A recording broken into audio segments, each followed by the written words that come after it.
Okay, I'm sharing the screen. Please make sure that it is visible to you. Yes? Okay. Done with the present marking. Okay. So let's continue with our lesson. Till now we have learned what is sound, how it is produced. Yes. So now we will be learning oscillator, oscillation, and oscillatory motion. Before that, make it clear that I am clearly audible. Am I clearly audible? Okay. Okay. See, what is oscillator? The vibration which produce sound that called as oscillations. Okay. मग त्याचा अभ्यास आपण ऑसिलेटरच्या सहाय्याने करू शकतो. We can study the vibrations with the help of oscillator. दोलकाच्या सहाय्याने आपण कंपनांचा अभ्यास करू शकतो ज्या कंपनांनी ध्वनीची निर्मिती होते. Right. So what is now we will be learning oscillator, oscillation and oscillatory motion. दोलक, दोलन आणि दोलक गती यांचा अभ्यास आपण करणार आहोत. C. You must have seen children playing on a swing in a garden. Observe carefully the motion of the swing. Go to a swing and rest in a garden and mark its position on the ground below it. You can call this mark the central position of the swing. Now pull the swing to the one side and let it go. Observe how it swings. The swing will be seen to cross one central position again and again as it moves from one end to the other of its swing. बघा. बागेत झोपाळ्यावर तुम्ही बसला असाल किंवा झोपाळ्यावर झोके घेताना कोणाला पाहिलं सुद्धा असेल. बरोबर. मग जेव्हा कोणी झोक्यावर बसून झोके घेत असेल तेव्हा त्याचं जी मोशन आहे, जी गती आहे, तिला केअरफुली ऑब्झर्व करायचं आहे. त्यानंतर बागेतील एका झोपाळ्याजवळ जाऊन जेव्हा तो झोपाळा थांबलेला असेल, स्थिर स्थितीत असेल, तेव्हा त्याच्या खाली जमिनीवर एक खूण करायची आहे. ही जी खूण आपण केली तिला आपण झोपाळ्याची सेंट्रल पोझिशन म्हणजे मध्यस्थिती म्हणू शकतो. आणि झोपाळ्याला एक जोरदार झोका द्यायचा आहे. आपल्याला ऑब्झर्वेशन मध्ये असं आढळेल की झोपाळा एका टोकापासून दुसऱ्या टोकापर्यंत पुन्हा पुन्हा आपली जी सेंट्रल पोझिशन आहे, जी मध्यस्थिती आहे, ती ओलांडताना दिसतो. A swing moves back and forth like this is an oscillator. अशा प्रकारे जेव्हा झोपाळा पुन्हा पुन्हा पुढे मागे होत असतो तेव्हा त्याला आपण ऑसिलेटर म्हणजे दोलक म्हणायचं आहे. When the swing moves from one end to other and return to its starting point, it is said to have completed one oscillation. बघा, एक ऑसिलेशन म्हणजे एक दोलन म्हणजे काय? जेव्हा जुळणारा झोपाळा एका टोकाकडून दुसऱ्या टोकापर्यंत जातो आणि परत पहिल्या टोकापर्यंत येतो तेव्हा त्या झोपाळ्याचं एक ऑसिलेशन, एक दोलन पूर्ण झालं असं आपण म्हणतो. Got it? ऑसिलेशन आणि ऑसिलेटर, दोलक आणि दोलन, समजलंय? Yes, clearly? ओके. आता what is the oscillatory motion? पहा. The back and forth motion of an oscillator on either side of a central position is called oscillatory motion. आपला झोपाळा मध्यस्थितीमधून पुन्हा मागे पुढे होत असतो. मग तो एक प्रकारचा ऑसिलेटर झाला, दोलक झाला. मग दोलकाची हीच गती म्हणजे दोलन गती. ऑसिलेटरची ही बॅक आणि फोर्थ मोशन असते, तिला आपण ऑसिलेटरी मोशन असं म्हणायचं आहे. मग ऑसिलेटर, दोलक, ऑसिलेशन, दोलन आणि ऑसिलेटरी मोशन म्हणजे दोलन गती. समजलाय? तिन्ही कन्सेप्ट क्लिअर झाल्यात? Everyone? Okay. Now one activity is there. Take an empty porcelain bowl or an empty steel glass. आपल्याला चिनी मातीचा रिकामा भांड किंवा स्टीलचा रिकामा ग्लास घ्यायचा आहे. Stretch a rubber band and fix it on the bowl or a glass as shown in the picture. Okay, चित्रात दाखवलं आपल्याला बघा. चित्रात दाखवल्याप्रमाणे एक रबर बँड घ्यायचा आहे आणि तो चिनी मातीच्या किंवा भांड्याला किंवा स्टीलच्या ग्लासला वरतून असा प्रकारे लावायचा आहे.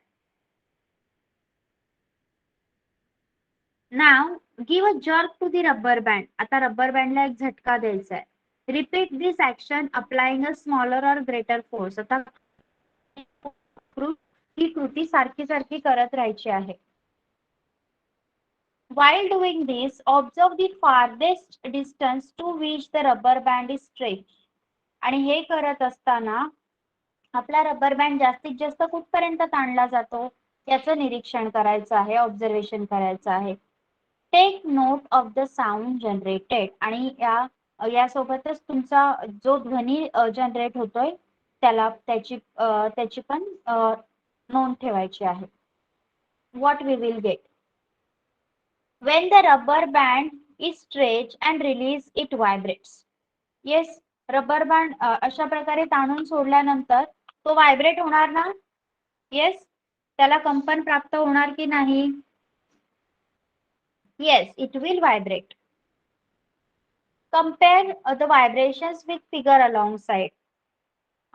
ओके, आणि आता आपल्याला जशी आकृती दिली आहे त्या आकृतीशी आपल्या व्हायब्रेशन्सची आपल्याला तुलना करायची आहे. दिस वन.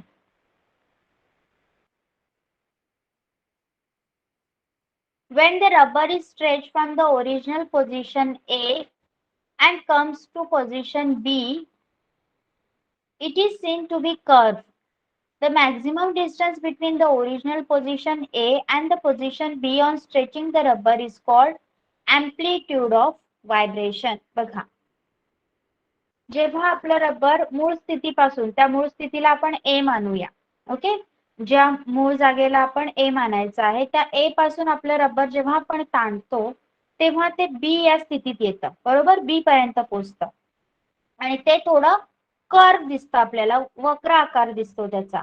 मग त्याची जी मूळ स्थिती होती ए पासून रबर ताणल्यानंतर B स्थितीपर्यंत पोहोचला, बरोबर. मग A पासून B पर्यंत जास्तीत जास्त जे अंतर कापलं गेलं, जे अंतर व्हायब्रेशनने कापलं त्यालाच आपण अँप्लिट्यूड म्हणजे आयाम असं म्हणायचं आहे. Got it? समजलं इथपर्यंत? अँप्लिट्यूड आयाम म्हणजे काय समजलंय? ओके, ना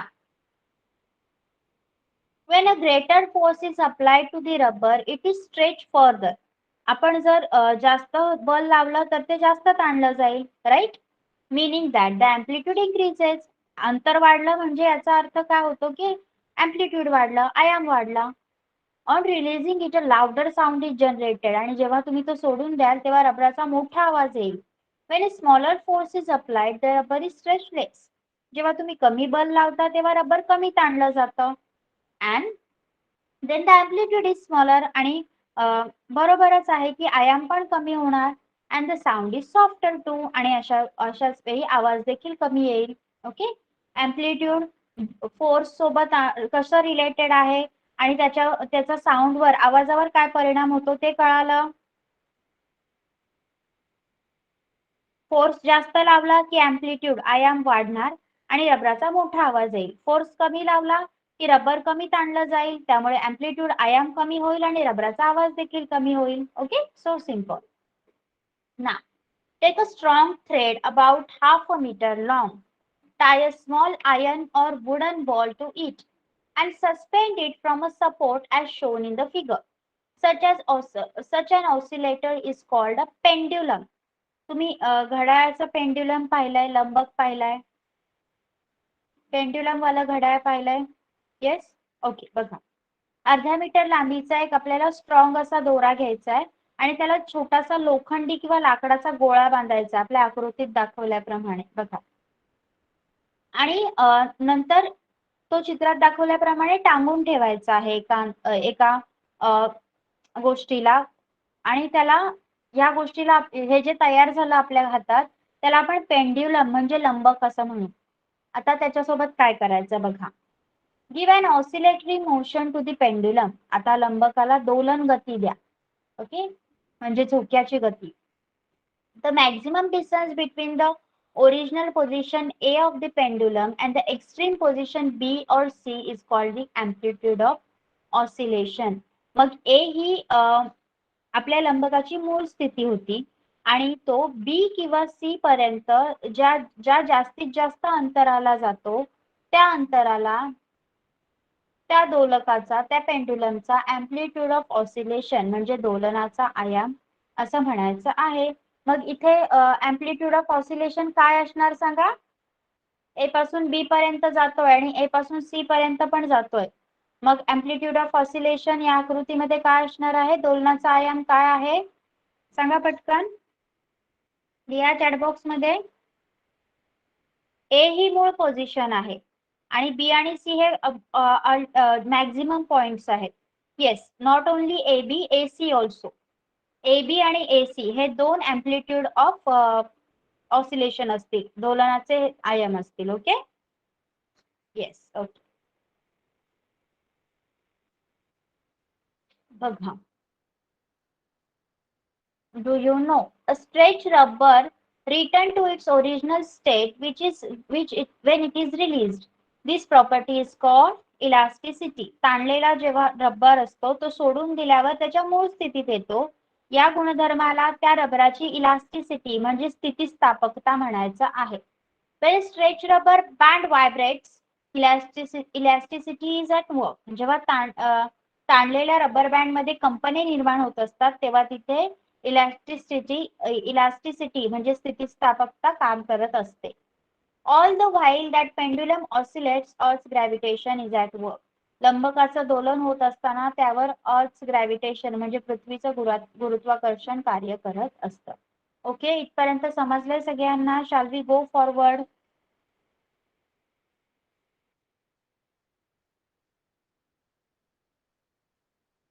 Okay. Only this lesson is been remaining ना, आणि मग आपला सिलेबस कंप्लीट होईल, right?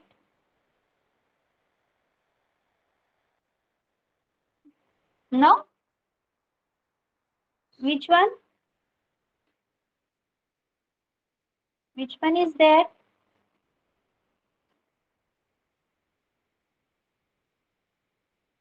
Okay, 19 and 20, I think 20 is done. 20 is done ना. ॲस्ट्रॉनॉमी मध्ये शिकवलंय तुम्हाला 20. Yes, ma'am said that 20 is done and 19 is I think not given to me. Let's see.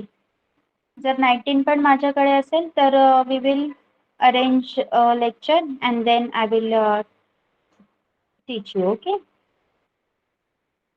Okay. So if 19 is जर 19 झालेला नाही आहे आणि तो माझ्याकडे असेल तर I am going to teach you. Okay. चला.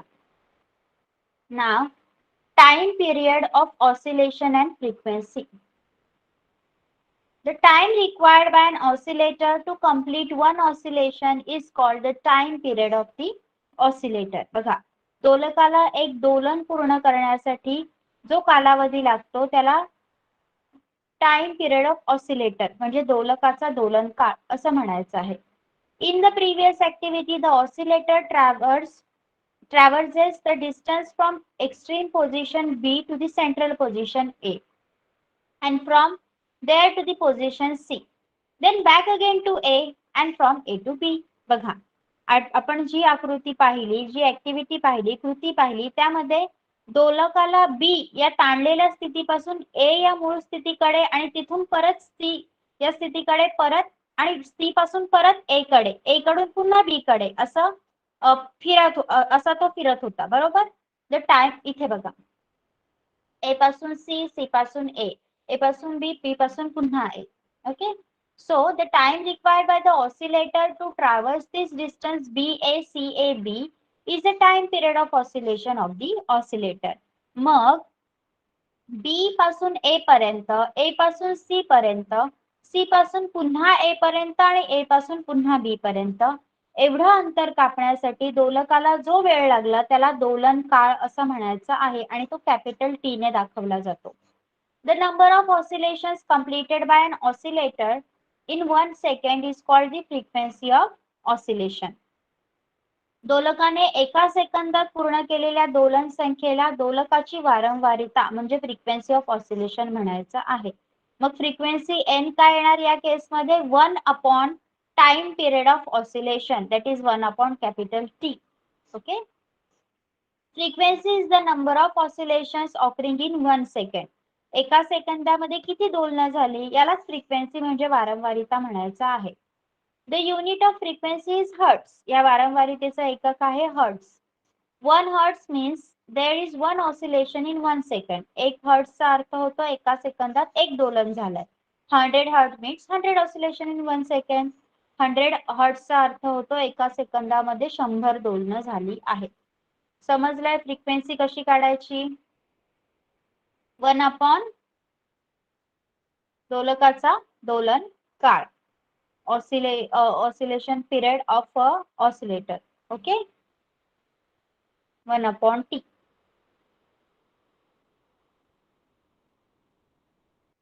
Got till here? Please read next activity for me.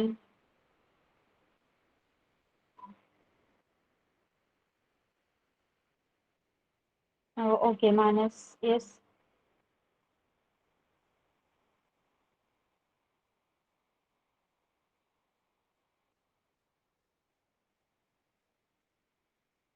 Take a plastic ruler and hold on one of its ends. Press down on the tables as shown in the picture so that a large portion of the ruler is off the table. Now ask your friend to press the free end of the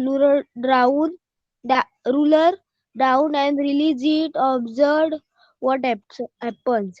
Now press the ruler with your finger at such a point that it stops making any sound. Now pull in 10 centimeter more of the ruler onto the table and repeat the action. Listen to the difference in the first and the second sound. Take note of the difference in the frequency and pitch of the sounds. Also take note of what happened by further decreasing the length of the free part of the ruler little by little.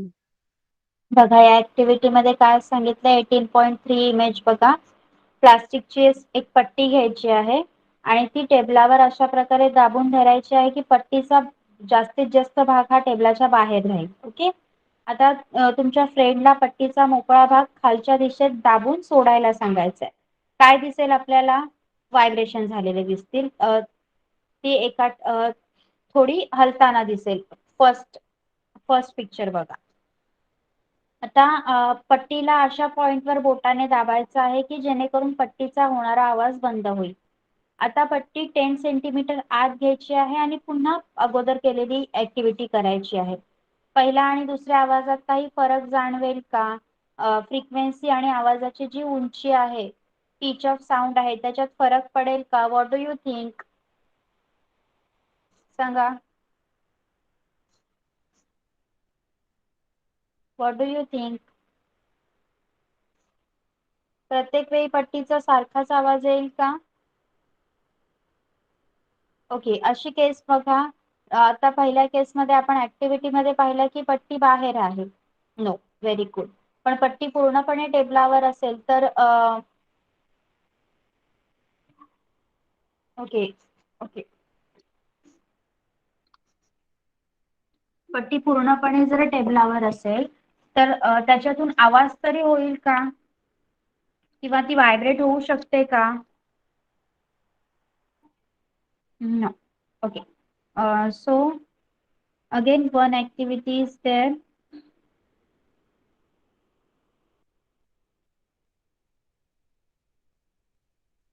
Okay, Deepika, read this one. Try this. Take a strong thread of sufficient length. Tie a wooden or metal bob to one of its ends to make a pendulum. Measure the length of the thread in centimeters and make a note of it. Suspend the pendulum freely from a support.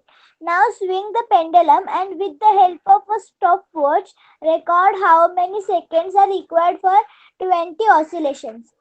Repeat this procedure 4 or 5 times, decreasing the length of the pendulum by 10 cm every time. Record your observations in the following table. Deduce the time period of oscillation and the frequency of the pendulum by making use of the given formula. Okay see याच्यासाठी आपल्याला फिजिक्सच्या लॅबची गरज असेल. Okay ज्यामध्ये आपल्याला pendulum वगैरे available असेल and no one is going to show you this now may be I don't think so. दाखवतात का तुम्हाला हे स्कूल लॅब मध्ये? Because I have seen this experiment in my 11th standard 11th science. Yes school पर्यंत आपल्याला कोणीही हे दाखवत नाही. Yes Manas they are showing very good. From which school you R?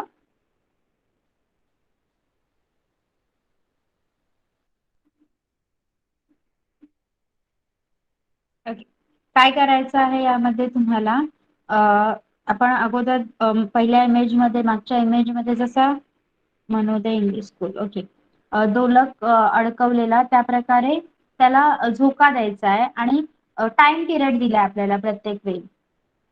20 oscillation होण्यासाठी किती सेकंद लागले हे आपल्याकडे स्टॉपवॉचच्या साहाय्याने आपण कॅल्क्युलेट करायचं आहे. त्यानंतर परत 10 सेंटीमीटर आपल्या जे पेंडुलम आहे त्याची लांबी कमी करायची आणि परत सेम करायचं आहे. अशा प्रकारे तुम्ही चार्ट मध्ये प्रत्येक वेळी दोलकाची लांबी 10-10 सेमीने कमी करा आणि 20 ऑसिलेशन होण्यासाठी किती वेळ लागला ते काढा. त्याच्यावरून आपल्याला कॅपिटल टी मिळेल आणि त्यावरून आपण फ्रिक्वेन्सी सुद्धा काढू शकतो. ओके हा आता पुन्हा ऍक्टिव्हिटी दिली आहे आपल्याला. बघा यामध्ये काय केलंय 30 सेंटीमीटर आपली कॉन्स्टंट ठेवायची आहे दोलकाची लांबी. ओके आणि आपला जो अँप्लिट्यूड आहे आयाम आहे तो कमी अधिक करून बघायचा आहे आणि परत 20 ऑसिलेशन होण्यासाठी किती वेळ लागेल हे कॅल्क्युलेट करून आपल्याला हा सुद्धा टेबल भरायचा आहे. So we can't do it now but बघा काय कन्क्ल्युजन निघालं या दोघांमधून की the time period of oscillation capital T depends on the length.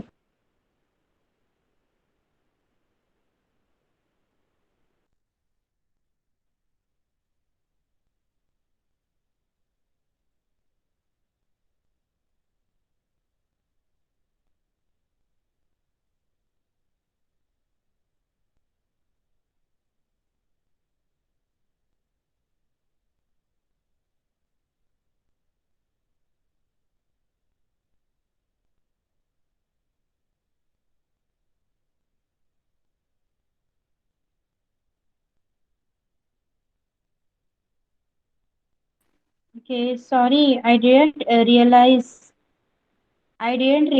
that I have left.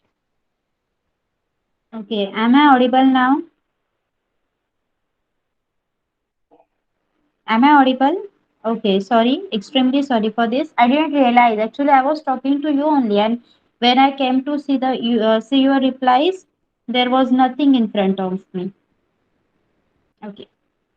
बघा एकदम ऑब्वियस गोष्ट आहे. जरी आपल्याला एक्सपेरिमेंट इथे करायला नाही भेटला तरी आपण हे तर कॅल्क्युलेट म्हणजे एक इन्फॉर्मेशन काढू शकतो की सी एखादी गोष्ट लांब आहे. ओके तेव्हा ती म्हणजे एखादा लांब धागा आपण हातात घेतला आणि त्याला काहीतरी वजन खाली बांधलं आणि त्याला जोरात झोका दिला तर त्याच्याने जे ऑसिलेशन्स निर्माण होतील ते थोडे लांब असतील. तो जास्त ते ऑसिलेशन्स जास्त जागा व्यापतील. बरोबर तो धागा आपण परत थोडा कापला आणि थोडा छोटा केला तर त्याच्याने जे ऑसिलेशन्स निर्माण होतील ते कमी असतील ना. Yes yes or no? Yes but obvious thing आहे ही right. So the time period of oscillation increases if the length of the pendulum increases. दोलकाची लांबी वाढवली तर दोलकाचा दोलन काल देखील वाढतो. Yes, the frequency remains the same even if the amplitude decreases or increases. पण जरी amplitude आयाम कमी जास्त झाला तरी frequency वारंवारिता ही कायमच राहते. Okay. Now moving to the next point, let's see high and low pitch of sound. Take a wooden board 80 to 90 centimeter long and 5 centimeter wide. आपल्याला इथे पिक्चर मध्ये दिसतंय त्याप्रमाणे 80 to 90 सेंटीमीटर लांब आणि 5 सेंटीमीटर रुंद अशी एक फळी घ्यायची आहे लाकडाची. Hammer two nails into it, each a few centimeter away from its two end. त्यामध्ये दोन्ही टोकांकडून काही सेंटीमीटर सोडून दोन खिळे हातोडीच्या साहाय्याने ठोकायचे आहेत. Tie the ends of thin metal wire to the nails so that the wire is stretched tightly between them. आणि आता दोन खिळ्यांच्या दरम्यान एक बारीक ताण ताणून बांधायची आहे. Insert a wedge shaped wooden or plastic block under the wire near each of the nail and plug the wire lightly. आता इथे चित्रात दाखवलंय बघा त्याप्रमाणे खिळ्यांजवळ तारेच्या खाली दोन्ही बाजूंना लाकडाचा किंवा प्लास्टिकचा एक त्रिकोणी ठोकळा ठेवायचा आहे आणि आपली तार हलकेच ओढायची आहे. Did you hear any sound? तुम्हाला आवाज येईल का? सांगा. Okay. And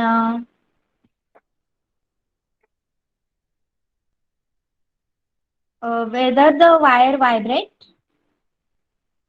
ती वायर व्हायब्रेट होईल का? कंपन पावेल का? Okay, yes. Now, insert 2 or 3 small rectangular blocks below the wedge-shaped block on one side in each a way that the length of the wire does not change. आता काय करायचं आहे 2-3 लाकडाचे छोटे चौकोनी तुकडे घ्यायचे आहेत आणि बाजूच्या त्रिकोणी ठोकळ्याखाली अशा प्रकारे सरकवायचे आहेत की तारेच्या लांबीत कोणत्याही प्रकारचा फरक पडणार नाही. Observe whether there is any change in the tension in the wire. तारेतील तणावात काही फरक पडेल का? Now plug the wire with your finger and listen to the sound. आता परत तार छेडून पहा की आवाज येतोय का? Also watch its vibration. Vibration कशा प्रकारचे आहेत? अगोदरच्या प्रमाणेच आहेत का ते बघा. Note the difference you perceive in its frequency. What can you infer from this? When tension in the wire is increased, the frequency is seen to increase, and when it is reduced, frequency is also seen to reduce. मग आपण जेव्हा या activity करतो आपल्याला काय आढळतं की कंपनाच्या वारंवारितेमध्ये जेव्हा आपण तारेचा ताण वाढवतो तेव्हा तारेची फ्रिक्वेन्सी वारंवारिता वाढते आणि जेव्हा आपण ताण कमी करतो तेव्हा वारंवारिता फ्रिक्वेन्सी कमी होते. We also perceive a difference in the sound generated. जो ध्वनी आहे त्यामध्ये पण आपल्याला थोडा फरक जाणवतो. कसा जाणवतो बघा. When the tension is increased, the resulting sound is shriller. When the tension is reduced, the sound is also less shrill. This is what is called the high and low pitch of sound. मग जेव्हा आपण ताण वाढवतो त्या स्ट्रिंगवरचा तेव्हा जो आवाज येतो तो जास्त असतो, उच्च असतो आणि जेव्हा ताण कमी करतो तेव्हा आवाज हा निच्च स्वरूपाचा असतो. ह्यालाच आपण पिच ऑफ साऊंड म्हणजे ध्वनीची उच्च निच्चता असं म्हणत असतो. Okay, got it? Yes, understood. High and low pitch of sound कशा प्रकारे जनरेट होतात? येस, टेन्शन जास्त तिथे साऊंड हाय, टेन्शन कमी तिथे साऊंड कमी. Okay. Now intensity of sound that is sound level. ध्वनीची तीव्रता आणि ध्वनीची पातळी बघा. लाऊडनेस और softness of sound is indicated by two terms, namely intensity of sound and sound level. बघा, ध्वनी लहान आहे की मोठा आहे हे सांगण्यासाठी आपण दोन गोष्टी वापरतो, ते म्हणजे ध्वनीची तीव्रता आणि ध्वनीची पातळी. Sound level is the intensity of sound as perceived by our ears. मग ध्वनीची पातळी म्हणजे आपल्याला आपल्या कानांना जी ध्वनीची तीव्रता जाणवते तिला आपण ध्वनीची पातळी म्हणतो. The intensity of sound is proportional to the square of the amplitude of vibration. मग ध्वनीची ही जी तीव्रता आहे ती ध्वनीच्या कंपनांच्या आयामाच्या वर्गाच्या प्रमाणात असते. Square of amplitude of vibration. For example, if the amplitude is double the intensity of sound becomes 4 times as much. बघा, जर अँप्लिट्यूड आयाम दुप्पट असेल तर ध्वनीची तीव्रता ही 4 टाइम्स होते, चौपट होते. Okay. The decibel DB is a unit of measuring sound level. ही ध्वनी पातळी मोजण्यासाठी डेसिबल हे एकक वापरतात. It was name decibel in honour of the work of the scientist Alexander Graham Bell. Okay. हे कोणाच्या स्मरणार्थ दिला आहे एकक? अलेक्झांडर ग्रॅहम बेल यांच्या. The magnitude of sound level decibels can be deduced from the intensity of the sound using a mathematical formula. When intensity of sound becomes 10 times the original, the sound level increases by 10 decibel. बघा, ध्वनीची तीव्रता जेव्हा 10 पटींनी वाढत असते तेव्हा ध्वनीची पातळी ही 10 डेसिबलने वाढत असते. इथे तुम्हाला प्रत्येक गोष्टीसाठी काही डेसिबल लेवल फिक्स करून दिलेले आहेत, त्यांची माहिती दिलेली आहे. Beginning of Audible sound 0 decibel, ऐकू येण्याची सुरुवात 0 डेसिबल. नॉर्मल ब्रीदिंग, सर्वसामान्य जो श्वासोच्छवास आपण करतो 10 decibel. Murmuring from 10 meters away 30 decibel.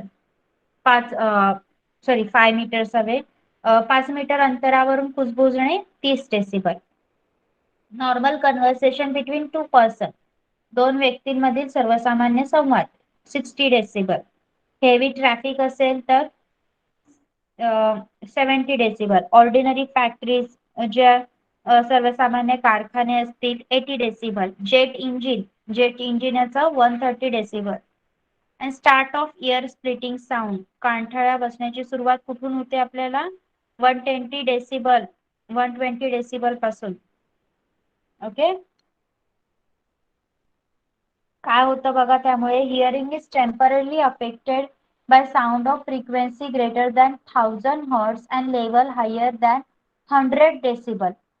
This can result in temporary deafness. Workers who work near aeroplane engines experience this. बघा, 1000 हर्ट्ज वारंवारतेचा किंवा 100 डेसिबल पेक्षा अधिक पातळीचा ध्वनी जर आपण ऐकला तर आपल्या ऐकण्याच्या क्षमतेत फरक पडू शकतो आणि काही काळ बहिरेपणा सुद्धा येऊ शकतो.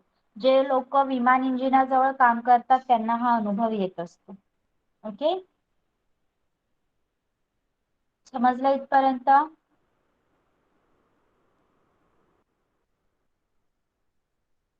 Okay.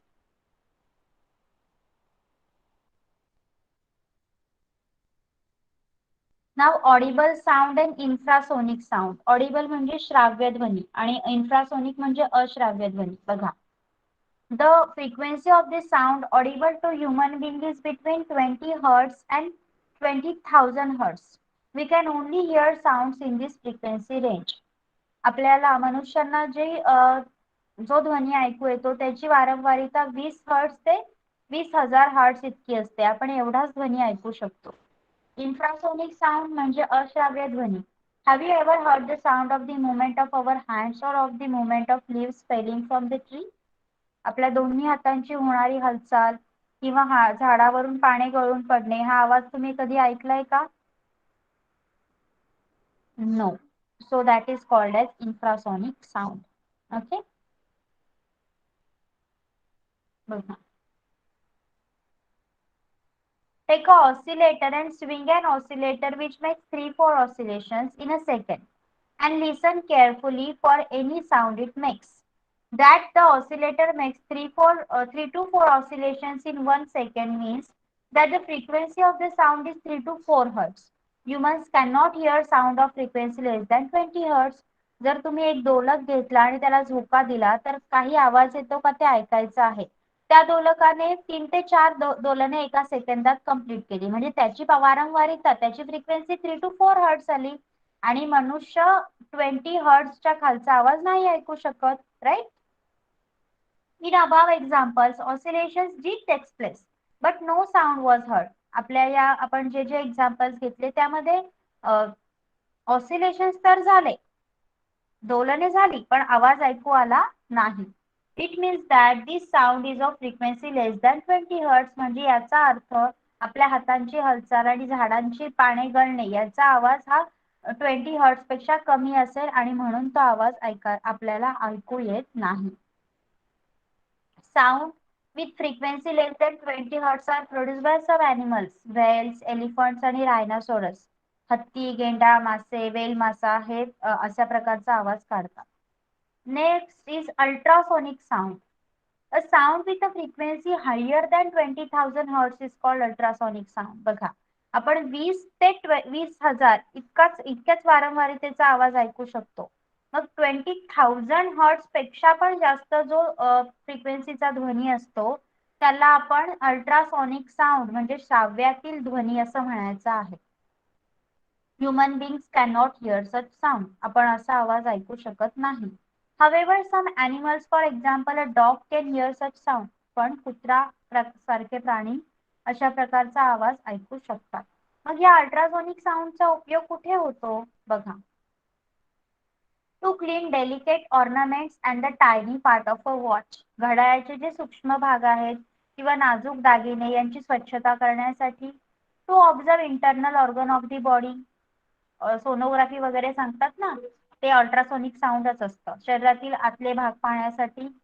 To detect tumours in the brain. मेंदूमधील गाठी ओळखण्यासाठी.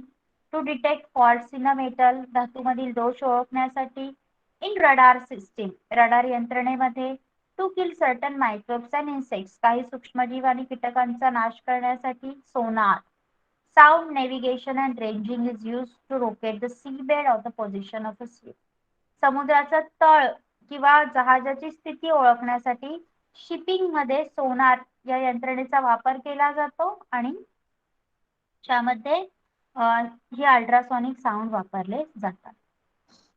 See, the pitch of sound is directly related to the frequency of sound. From the graph alongside, we get further information about the frequency of sound and infrasonic, audible and ultrasonic sound. बघा इथे graph दिलाय.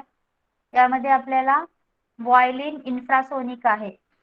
Okay, आणि ते violin आणि flute Audible आहेत ह्युमन्सला. Okay, blue whale आपण ऐकू शकत नाही म्हणून ते इन्फ्रासोनिक आहे. आणि डॉल्फिन आणि बॅटचे अल्ट्रासोनिक आहेत, ते पण आपण ऐकू शकत नाही. Okay, got it? Here we have done with your lesson. Have you understood? Any doubts?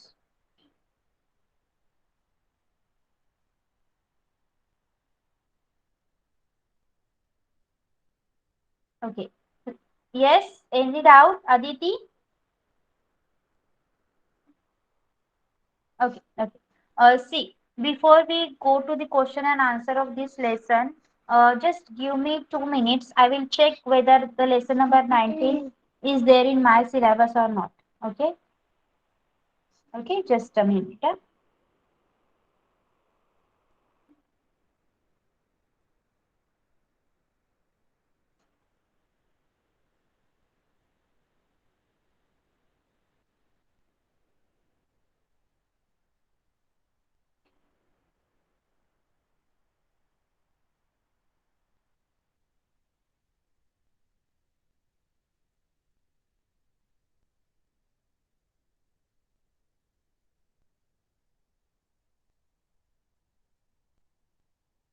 Okay.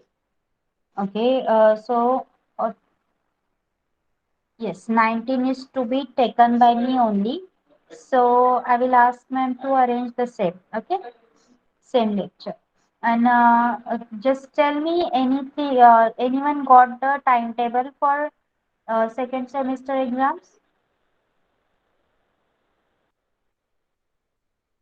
No, no. Any tentative dates you got? Any tentative dates?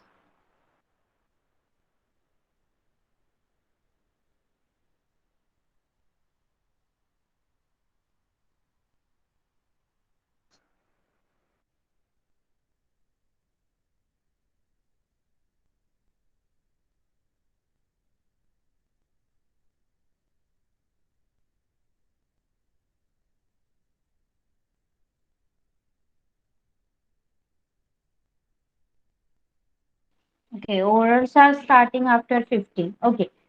So I think in the last week of March or the first week of April will be there, na?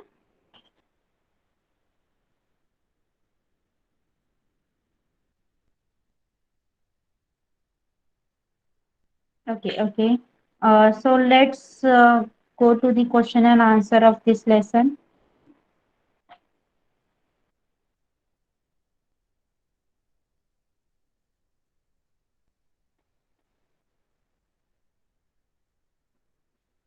Question number one is fill in the blanks. Write the answer in the chat box only. Sound is generated by the rhythmic dash dash of any object. कोणत्याही वस्तूच्या लयबद्ध टिंबटिंब ध्वनी निर्माण होतो. Vibrations. Yes. कंपनामुळे. The frequency of sound is measured in dash dash. ध्वनीची वारंवारिता टिंबटिंब मध्ये मोजतात. Hertz. Yes, hertz. If dash dash of sound is decreased, its loudness also decreases. ध्वनीचा टिंबटिंब कमी झाल्यास त्याचा आवाजही कमी होतो. Amplitude. Yes, I am. A medium is necessary for dash dash of sound. ध्वनीच्या टिंबटिंबासाठी माध्यमाची आवश्यकता असते. Propagation. Okay.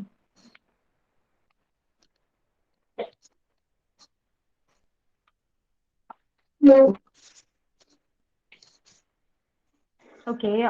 The next question is question number two. Match the pairs. Fluid frequency, sound level, ultrasonic sound and infrasonic sound. Frequency less than 20 hertz. Okay. प्रत्येकाच्या frequency दिल्यात तुम्हाला. Yes. So go for that. Fluid is frequency.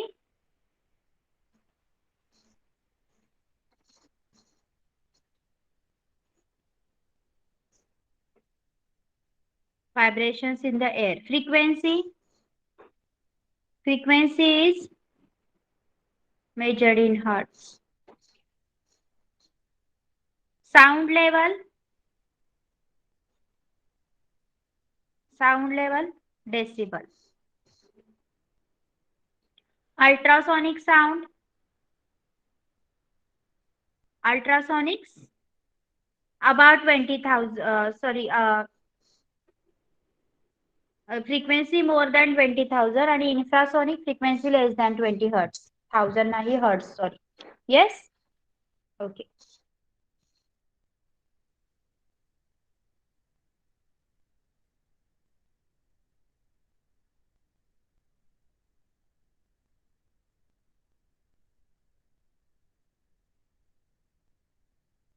Okay, now the next question. Give scientific reason. In earlier times, people used to listen for the arrival of a distant train by putting their ear to the rail. जुन्या काळी railway कधी येईल हे पाहण्यासाठी रेल्वेच्या रुळांना कान लावून अंदाज घेत असत. Yes, Aditi. In earlier times, people used to listen for the arrival of a distant train by putting their ear to the rail because they know that sound travels faster through solid than gases. So, by putting their ear to the rails, used to give them the idea of the arrival times of a train in advance. Very good. The sound generated by tabla and sitar are different. Tabla आणि सितार यापासून निर्माण होणारा ध्वनी वेगवेगळा असतो. Yes, Omkar. Yes, ma'am. The sound generated by a tabla and a sitar are different because due to differences in their pitch. Yes, Rohan. Same question.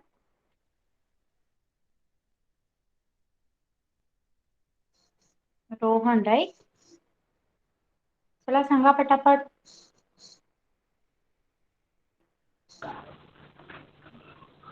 तबल्यामध्ये ताणलेल्या चांबड्याच्या पडद्यावर आघात केल्याने त्या पडद्यात कंपने निर्माण होऊन ध्वनी उत्पन्न होतो.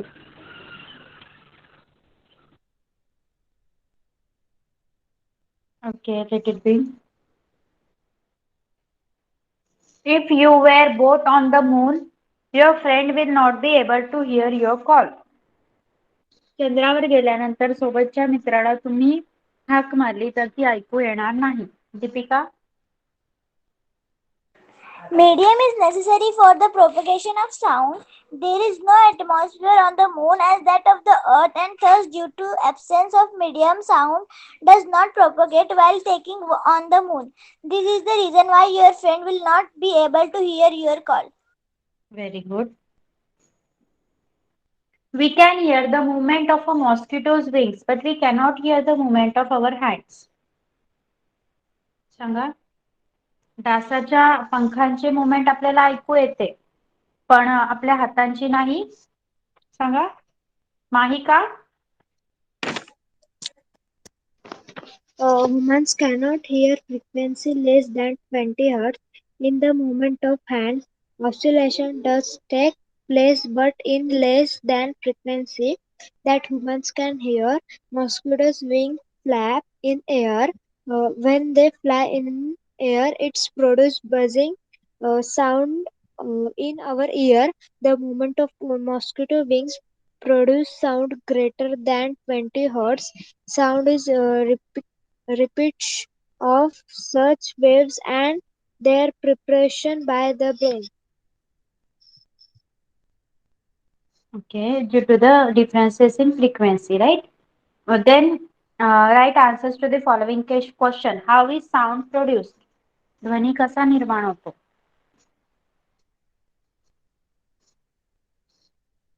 चला, write your name in the chat box fast.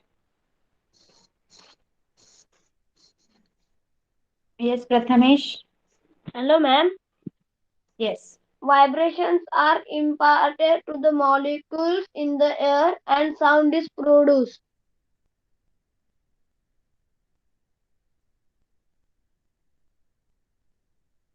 Anything more? Anyone? Yes, Harsh.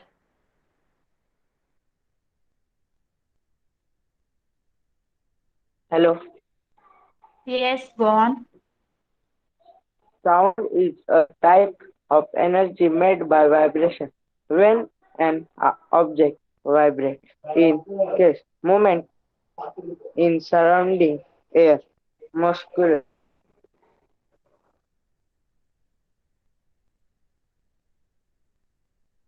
Okay, Deepika, will you? Vibration are produced in an object when it is struck. Vibrating object is a source of sound. The rhythmic vibration of an object produces sound.